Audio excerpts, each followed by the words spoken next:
అదేవిధంగా నా ఎడం వైపున నా తమ్ముడు ఉన్నాడు.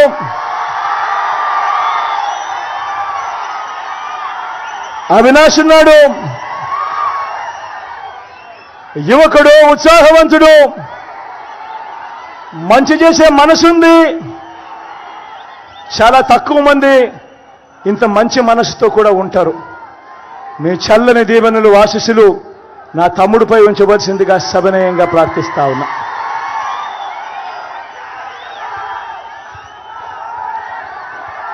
మరొకసారి మంటు టెండను సైతం ఏమాత్రం లెక్క చేయకుండా